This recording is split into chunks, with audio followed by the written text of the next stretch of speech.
Hi, everybody. I want to welcome everyone to the very first webinar that is brought to you by Wag Out Loud. If you're not a part of our Wag Out Loud Unleashed community, I really highly recommend that you check it out so that you can be a part of more events like this and get to hear firsthand from experts in the field of canine health, nutrition, and of course, overall well-being. I am Krista, and I am the host of the Wag Out Loud podcast. I have the best job ever, get to meet amazing people. And I just want to remind everybody that being a member of the community is absolutely free, and you can learn more about the Wag Out Loud podcast, the community, partner products, resources, and more. Just go to wagoutloud.com. And this month, our community's theme that we've been focusing on is disease prevention. And I am so honored to have Dr. Judy Jasek with us today to talk about the 5 underlying causes of canine cancer. And Dr. Judy's been on the podcast several times, and I have no doubt that we'll have her on again. She is just a wealth of knowledge. If people are not used to this platform, this is Crowdcast, which I just love. So if you are here, if you can in the bottom right box, just say who you are and where you are coming in from today. That would be great. You'll see that in the bottom right, say hello. And then another feature we have there at the bottom of the screen, you can see I'm going to give you a poll. So the poll is, do any of you have or have had a dog with cancer? So you should see that poll coming up. If you click on poll, there should be 1 in there if you guys can answer that.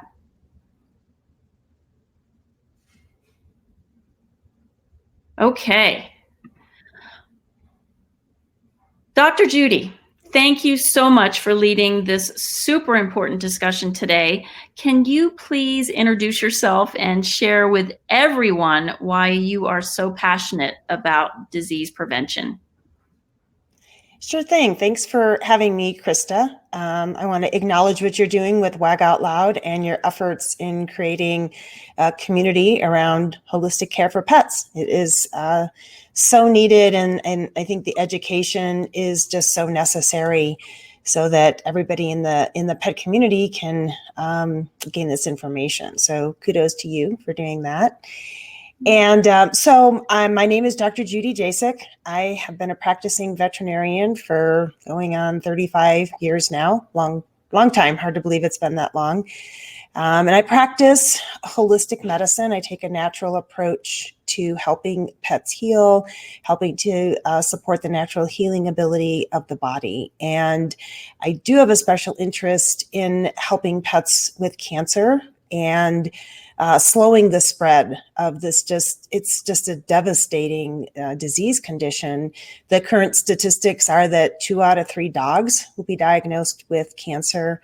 And I think it's about 50% of cats. So it's huge. I mean, I get new client inquiries pretty much every day now, people looking for alternatives and other things they can do to help their pets. And it's amazed me when I stand back and look at the progress that the profession has made as far as technology and diagnostics and surgical advances. There's so many things that have evolved in the time that I've been practicing, but our cancer rates are going through the roof. So what the heck? I look at that and I say, well, we're doing something wrong here. We need to be looking at what we're doing, and there needs to be a different approach somehow to this disease, because the status quo is not working. In fact, we're going the wrong direction, and pets are getting sicker, not healthier. We're getting more cancer diagnoses. So I love this topic of addressing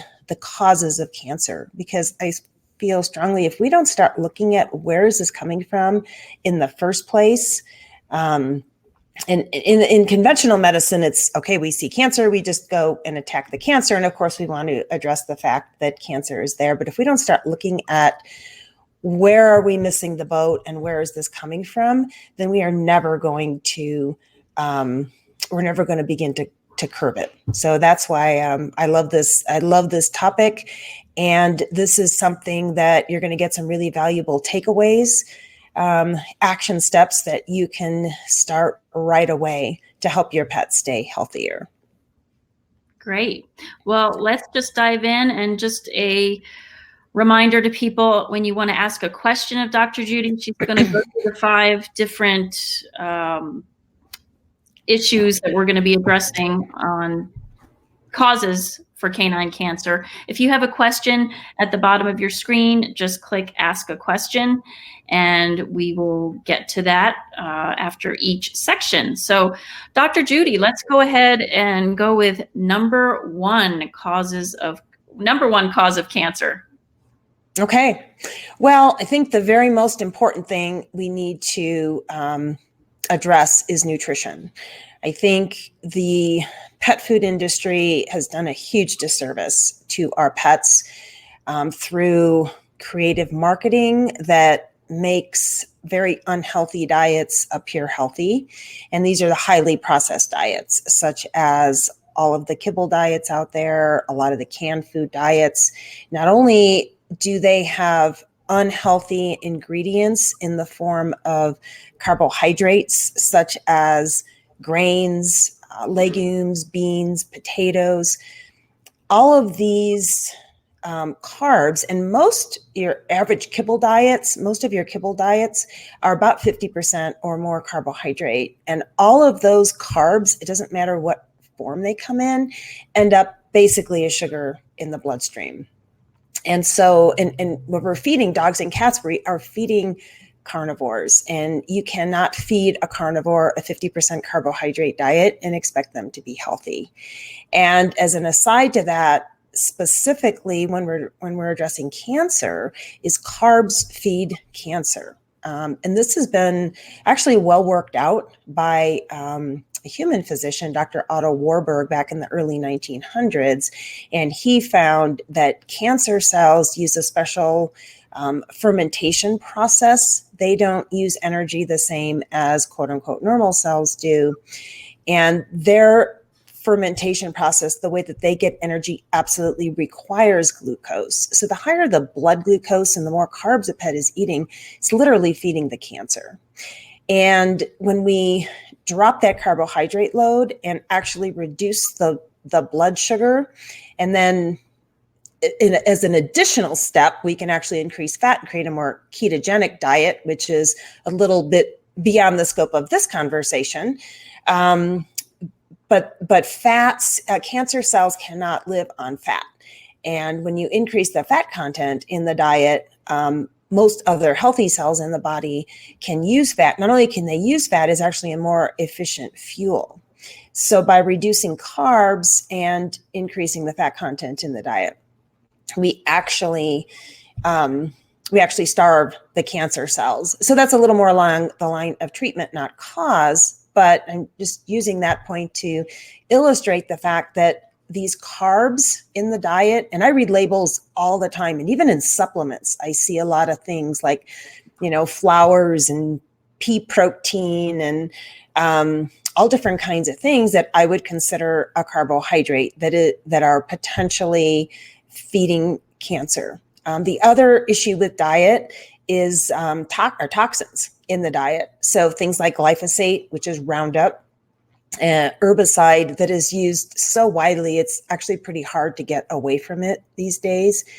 But it's actually been tested in dry foods, that they're actually finding glyphosate residues in the foods because of these plant products that they're using. So not only is the food unhealthy, they're processed at really, really high temperatures, which denatures a lot of the nutrients in the diet, making them potentially, inactive, or they don't have a good nutritional value. They're hard for the body to assimilate, can even make them toxic in some cases, especially some of the fats and oils that are used that are not heat resistant.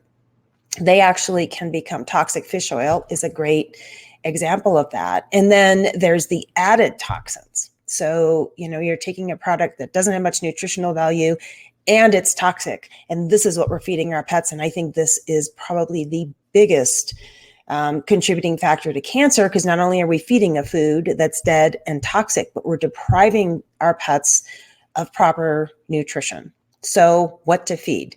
Fresh, whole food, ideally raw diet. You got to feed them natural foods. And, there's so much controversy out there over nutrition and feeding raw, and all this hype about how unhealthy raw is, or how dangerous it is, or your pet's going to get sick because they're going to get salmonella or listeria or E. coli or all these horrible bacterial infections. And I can tell you, honestly, I've never seen it. There's not even actually any reported cases out there that prove that a pet has become seriously ill eating raw food. All of the things you hear about that are propaganda, and they're unsubstantiated. So when you hear those claims, I would challenge you to ask where that information came from, because to my knowledge, there has not been one single proven case of a pet getting sick on raw food. And I can tell you, because I take pets off of kibble all the time, they get so much healthier on the raw.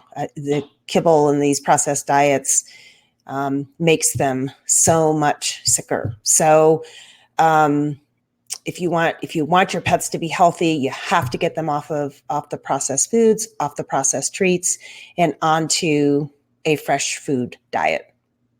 So maybe let's go ahead and pause there with that topic before we move on to the next one and see if there's any questions.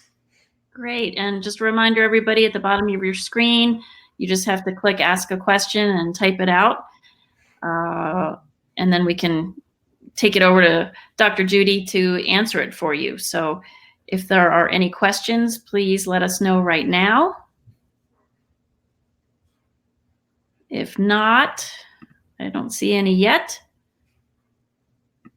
We can always come back to that poor diet being number one. Dr. Judy, why don't we move on to the next one? Okay, great. We got smart people. They don't have any questions. Okay, number 2, vaccines, or over-vaccinating is a leading cause of cancer and other types of diseases. So vaccines, I believe, are overdone tremendously in our profession. And, we want our pets to be protected. We don't want our pets to get sick. But the fact of the matter is, once we build an immunity from a vaccination, and we build an antibody level. So what vaccines are designed to do is to introduce a form of a virus or some other microorganism and stimulate the body to build antibodies against it. And so if the pet is exposed to that organism in the live form out in real life, they don't get sick because their body is prepared to fight it. But that immunity can be gained with 1, maybe 2 vaccines, and that immunity can last a whole lifetime. There is no need for all of these booster shots. And some vaccines out there have a tremendously high reaction rate. I see a lot of pets get sick after getting certain vaccines without even proven efficacy. So a lot of them just don't do any good to begin with, and just make pets sicker and sicker. And one of the reasons that vaccines can make pets so sick is they disrupt the immune system. And the reason this happens is vaccines are injected underneath the skin. That's not a natural route of exposure for bacteria and viruses and these things that we want to protect our pets against. So if you take something like parvovirus, which is very common, it's one of the big things that we vaccinate puppies against. That is an oral exposure. It's a fecal oral exposure. So that means a dog is exposed to the stool of an infected dog. It goes into their mouth, it gets into their digestive tract. And then there is this process. There's this normal cascade of events that the immune system goes through to build an immunity and build antibodies. And in the process with a natural exposure, of course, the pet can get sick. But with a strong immune system, a lot of times the immune system can go through this process and actually eliminate the virus. When we inject that virus underneath the skin, we can stimulate antibodies, but then you have this, denatured microorganism along with preservatives and other ingredients in the vaccines. And a lot of vaccines still use mercury as a preservative in the form of thimerosal, which is very toxic. So you have all these substances and the body sometimes just can't clear them. Body doesn't know what to do with them. And so we end up with things like chronic itchy skin, chronic diarrhea. The body is trying to detox from this vaccine, but it can't always get the job done. And then when we give repeated boosters, like in the case of puppies, where oftentimes there's a 4, 5, 6 component vaccine that's given repeatedly every few weeks for 3 or 4 or 5 times. I mean, it's just given so often to this puppy with a young developing immune system. And you're overstimulating the immune system to the point that the immune system doesn't know what's friend or foe. It just gets its orientation, gets all off. It loses its compass, so to speak. So the immune system should be able to identify foreign substance from a friendly substance, like something in a food, So why do we have all these, sensitivities to foods that show up? I believe that the disruption of the immune system from these early vaccines plays a big role in that.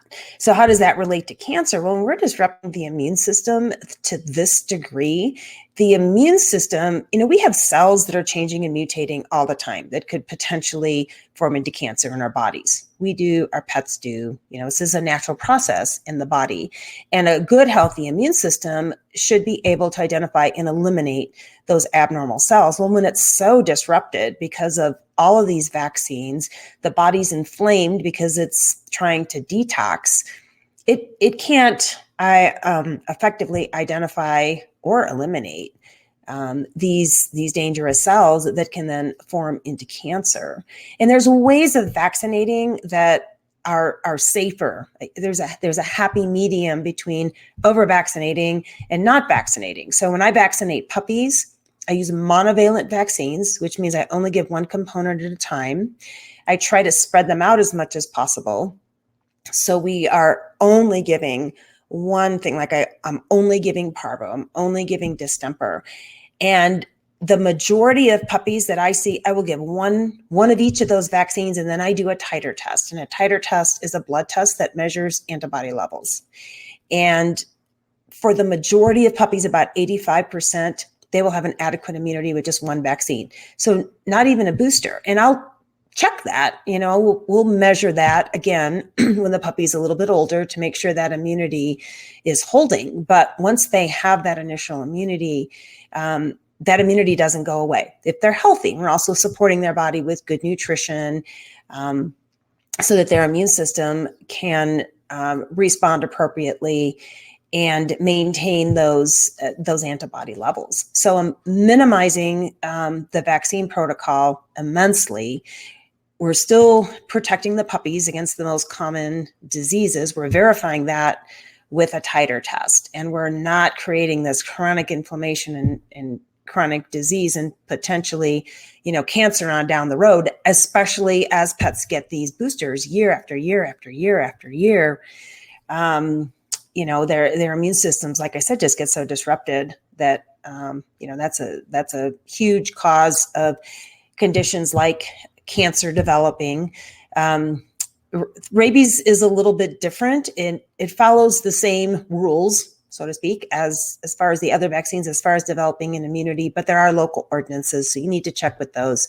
And if you want to keep your pet legal you need to be aware of those. But in an adult pet, rabies only needs to be given every 3 years. So if that's all we're doing, we're really still minimizing the vaccines. So first, good nutrition. Second, minimize vaccines. And we're well on our way to having a cancer-free pet. So any questions about vaccines? I do have a question. Isn't it, you being a veterinarian, isn't it a lot about money as far as over immunizing? And of course, the pharmaceutical companies they know that the vaccines will last longer, yet we are told by a lot of veterinarians that we need to vaccinate more often. Right. And unfortunately, that's the case. When things don't make sense or people ask why, if this is not healthy for my pets, why is it being recommended? Well, follow the money. And yes, the recommendations that are made to the veterinarians are made by the pharmaceutical companies that sell the vaccines. The studies that are out there that decide how often vaccines should be given are done by the pharmaceutical companies that make the vaccines. So no conflict of interest there, right? They're not going to tell you vaccinate your pet once and they'll have a lifelong immunity, because they'd sell a whole lot less vaccines. And the other trend that's happening in veterinary medicine is the corporatization. There's so many corporate clinics. You see the VCAs, popping up all over the place. They're buying up so many clinics, and your Banfields and these big corporate, these clinics are owned by ginormous corporations like Mars and Colgate. And it's hard to even keep up on who owns who, but they are owned by huge corporate conglomerates. And the veterinarians they have to make quotas. I mean, there's somebody in an office looking at the bottom line, and look at the profit margin on vaccines. Let's give more of those. And the veterinarians in that work for corporate clinics, they do have quotas that they have to make, and they are trained to sell more, and they have limited time to usually less than 10 minutes from what I hear. They have less than 10 minutes to spend with clients. So it's a matter of going in, writing the prescription and moving on to the next one. If they don't make their quotas, then their jobs are in jeopardy. Right. Dr. Judy, we do have a question from Debbie Stratton. She's asking, can you do a titer test for rabies? You can do a titer test for rabies. Absolutely. It's not a legal substitution for the vaccine in most places. I have heard of a couple of counties here in Colorado that will accept a titer test. But for the most part, like say you opt to do a titer test and you find out, oh, look, my dog has plenty of immunity against rabies, I'm not going to vaccinate, and your dog gets loose, gets picked up by animal control, they want proof of the current rabies. You're like, well, I don't, but I have this titer test. And they may be, well, so what? Or they probably don't even know what it is or what it means. What they are trained to look for is the rabies vaccination. So you just need to know kind of what you're up against as far as your local ordinances. Because with rabies, there's this disparity between what's healthy for the pet. Exactly the same as the other vaccines. You do the titer test, they have adequate immunity, they are protected. But then if your local ordinance is not going to accept that, then, you have to be prepared for that discussion. But yeah, absolutely, you can get that test done. Great, thank you. All right, well, let's move on to number 3. Okay, so number 3 is related to vaccines, but I leave vaccines separate because it's so important. So number 3 are pharmaceuticals. So these are medications that your pet would receive when they're sick, such as antibiotics, pain medications, anticonvulsants, all other types of pharmaceutical type medications that your pet may be given. Now, I am not against conventional medicine. I think there's a place and time for it, especially in the short term. When we have a pet that is very ill or a pet that is in pain, or say we have a pet that's seizuring, something like that, vomiting. We want to get that stuff calmed down, kind of figure out what's going on, and then look at what we need to do in the long term. Where medications, pharmaceuticals do the most damage is when pets are put on them and never taken off. And I see this happen all the time. They get put on medications and the idea that, well, maybe there's something else we can do to help support the pet, and they don't need to be on these medications, or they can be on a reduced dosage. Or how long do they really need to be on, say, antibiotics? In my experience, if you are truly treating a bacterial infection, and what I see with antibiotics is a lot of times a pet will go into the vet, they're sick, they don't really know what's wrong, just put them on a course of antibiotics, see what happens, and the pet gets better. Well, did the pet get better because of the antibiotics or in spite of the antibiotics? And every time a pet is treated with an antibiotic, we are disrupting the microbiome, which is the normal bacterial flora in the intestines. And about 70% of the immune system is in the gut. We have to have a healthy gut. We have to have a healthy microbiome in order to have a strong immune system. And every time a pet gets an antibiotic, you're disrupting that. And you can't just throw some probiotics at them and think it's all better. And not that probiotics can't help, but average probiotic has, a handful of different bacterial strains in it. A healthy microbiome has thousands of different bacteria. So you are never going to replace those bacteria with a probiotic. And again, it's not that that's a bad idea, but I think we're fooling ourselves if we think we can take a pet that's been on multiple courses of antibiotics, throw them on a probiotic or give them a little yogurt and say, okay, they're all better.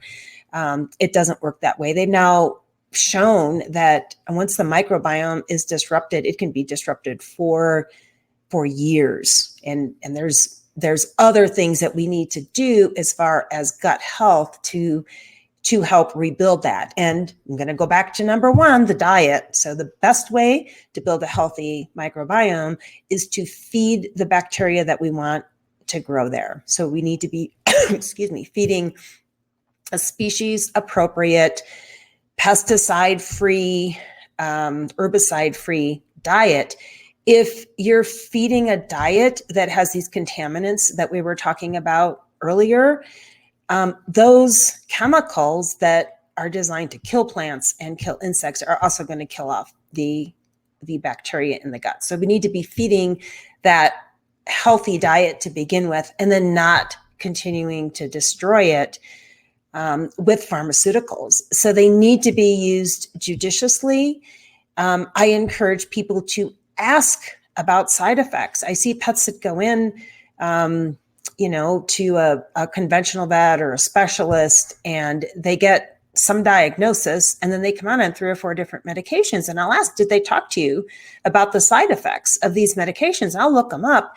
And you look up the side effects on pretty much any conventional pharmaceutical, it'll scare the bejesus out of you. These are serious drugs. These are not benign. Even antibiotics, they're not benign. And if you actually read the labels and the package inserts, or look up the MSDS, which is the Material Safety Data Sheet, which every product out there is required to have by law, and you can look these up online now. And it will give you the exact breakdown of all of the potential harm that product can cause. So when something says, avoid contact with skin, and you're giving this to your pet orally, that's a little bit of a warning sign to me, a big warning sign to me that we're really giving something toxic. So when used appropriately, and there's some conditions where we do maybe need long-term meds, pets that seizure, some heart conditions, we need to support the normal functions in the body. However, what I have seen is when we correct the nutrition, and we use supportive herbs and other things that can help support these organ systems in the body, we can go a long way in minimizing the amount of pharmaceuticals that are necessary. So ask questions. I think that's one of the biggest things that I encourage people to do. Ask your veterinarian if they know what are the potential side effects of that medication. Have you read the package insert? What could potentially happen here? Because when I see these side effects happen, then usually we're playing catch up big time, because the pets get really sick because they have reactions to these medications. So at least know what you're getting, know what to be prepared for, and don't just accept these long-term medications in your pet unless you know that there's a sound reason for them. Okay, any questions about that? Information. Wow. And this is one of the reasons I highly respect you and other veterinarians, in that you look at the whole body and want to get the root cause of an illness, whereas a lot of westernized veterinarians just throw medication at it, and you're not addressing the root cause of the issue. So I appreciate that you do that. Any questions from anyone? I don't see any questions yet. So why don't we move on to number 4?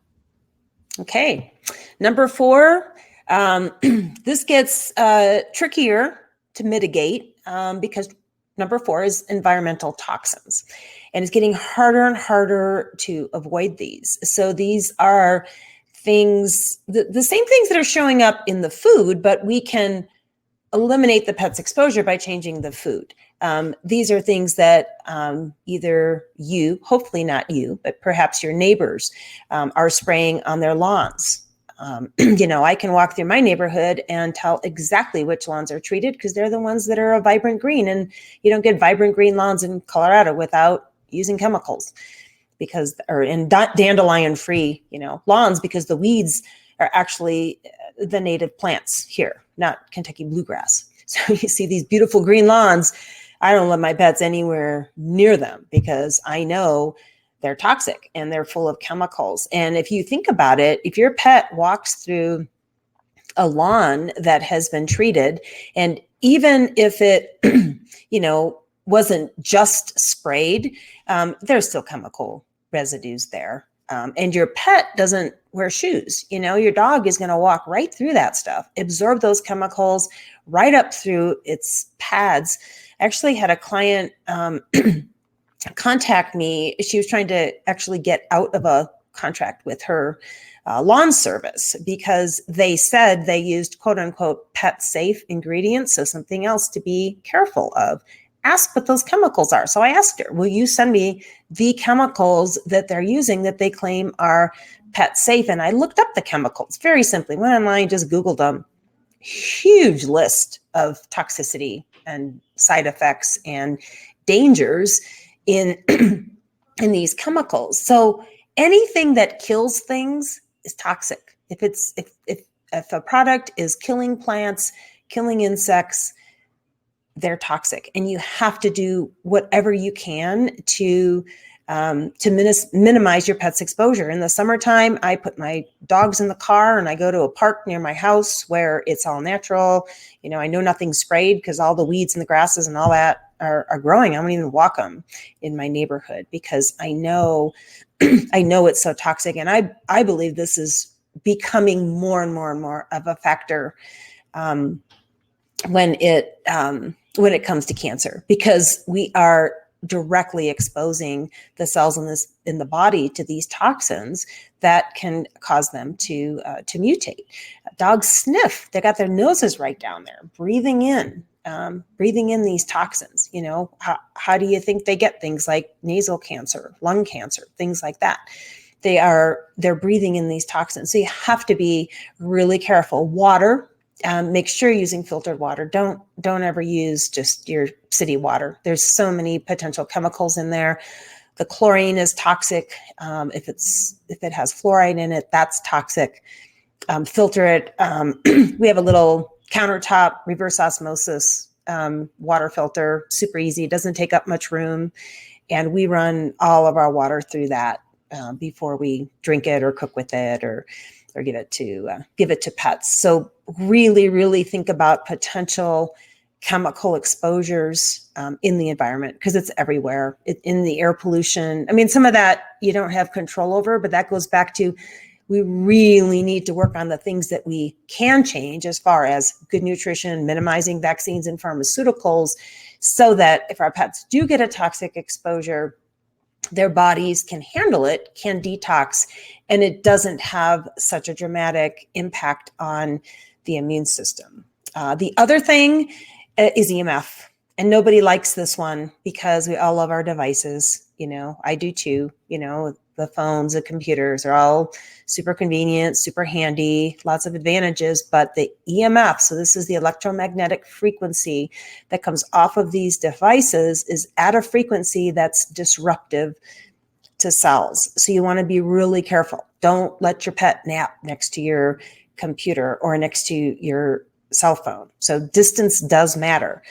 Turn off your Wi-Fi at night. We don't have Wi-Fi on in our house. All our computers are hardwired in so that we can reduce it. My husband actually got an EMF meter and went around our house and found the hotspots, fluorescent lights, our cordless landline. It's huge EMF emissions. Digital clock radios. I mean, stuff you wouldn't even really think about, but that's right by your head at night, when you sleep. Or if you're using your cell phone for your clock, even worse. Don't sleep with your cell phone next to your head. I mean, it's the same for you as it is for pets. We have to be minimizing our exposure to the EMF, because it's very, very disruptive to normal cellular function. And get a break from it. Get out into nature. Get out of the city. This is good for you. It's good for your pets. Go for a little hike. Getting out in nature is very nurturing and very healing, and give your bodies a break from the constant noise, the constant electronic noise, because I believe this is a huge, huge contributing factor. Okay, any questions about stuff to avoid? I have a question. If I put my cell phone in airplane mode, does that reduce the EMF? Yeah, dramatically. And that's a great thing to do, especially driving around. When you drive around with your cell phone on, the EMF emissions are even greater because your cell phone is constantly like hunting for the nearest cell phone tower.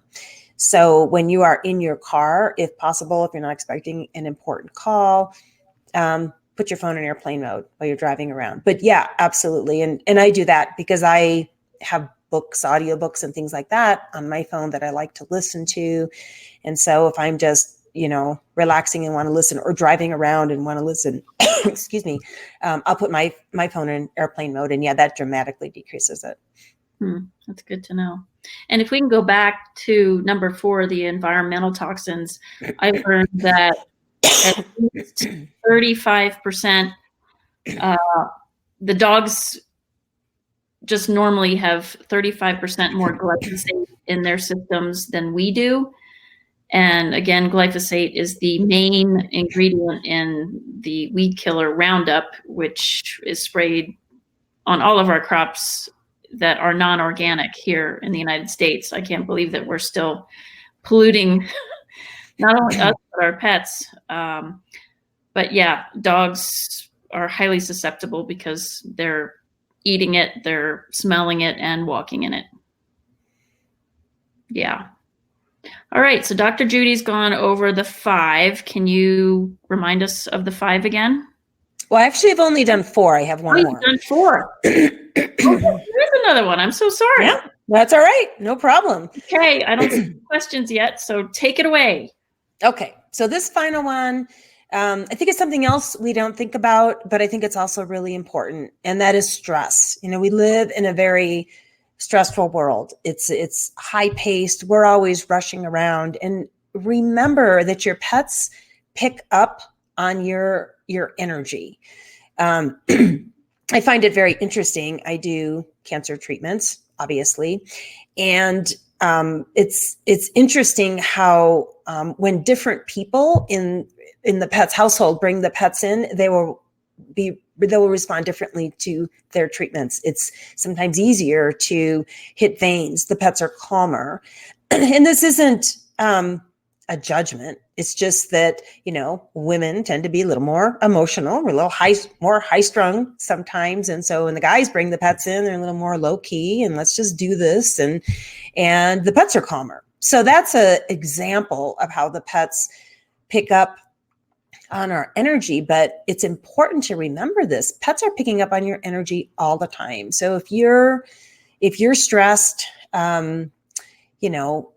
try to do the best you can to de-stress yourself. Take time for that, walk with your pet out in nature, like we just talked about, so that you can both wind down and your pet gets this message, okay, everything is okay. And I get that we have lives and, it's easy to get wrapped up in our day-to-day lives and we all have stressors, but, pets pick up on our energy big time. So maybe this would be an incentive for you to work on de-stressing yourself, just knowing that you could actually be preventing something as serious as cancer in your pet. Because what does stress do? Stress causes chronic cortisol to be released from the adrenal glands.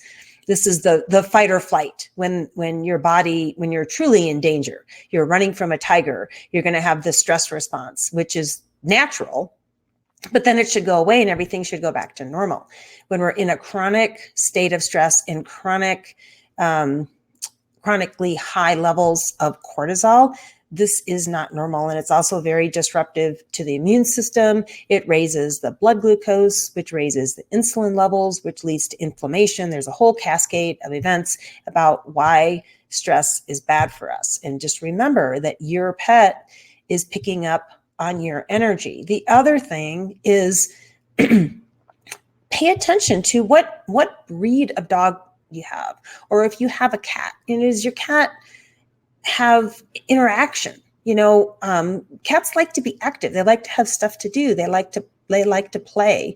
Pets aren't just meant to sit around all day while we're at work and then we have them there for our evening and weekend entertainment. Make sure that they have an enriched environment that's appropriate for their breed. If you have a herding dog, they like to herd things. You want to get those dogs out.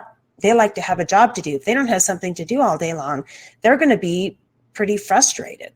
So you really need to think about what is natural for a dog or cat and help to enrich their environments along those lines. Dogs are not meant to sit home alone for 8 or 10 hours a day.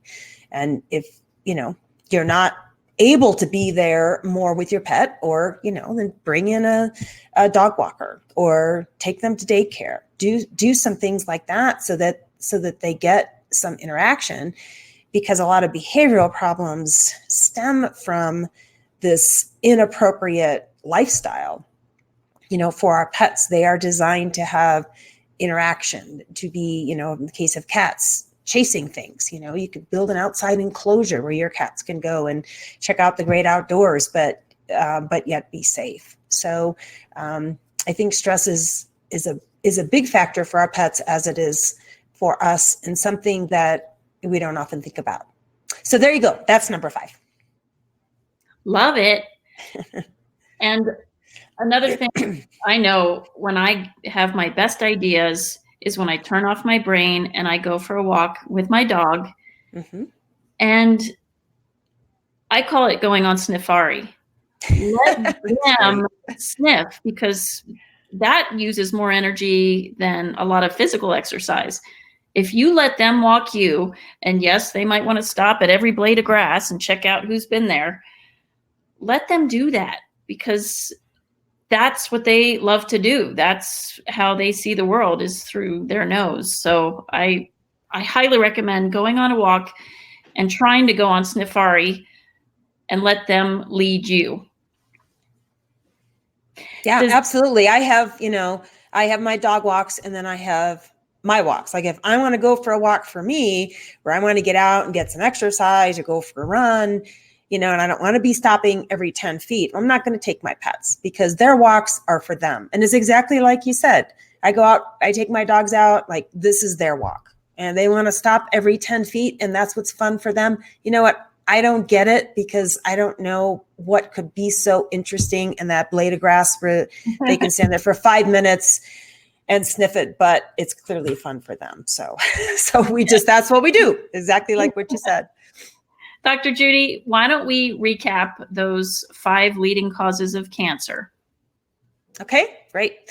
First of all is nutrition. Very important. Feed a fresh, whole food and ideally raw diet. That's number 1. Number 2, minimize vaccines. Help your pet be healthy and protected, but without overdoing the vaccines. Number 3, minimizing pharmaceuticals, medications, including antibiotics. Make sure that there is a need for them and they are not used any longer than necessary. Number 4 is environmental toxins. Think about where you're taking your pets, what might be sprayed there, and take some steps to avoid those areas. And number 5 is do whatever you can to minimize stress, both in your life and your pet's life. And I can guarantee you, if you take these 5 steps, you're going to go a long, long, long way towards preventing cancer in your pets. Great. Well, in the chat box, and also this is a great time to ask any questions before we wrap up with Dr. Judy. Let's use and abuse her right now.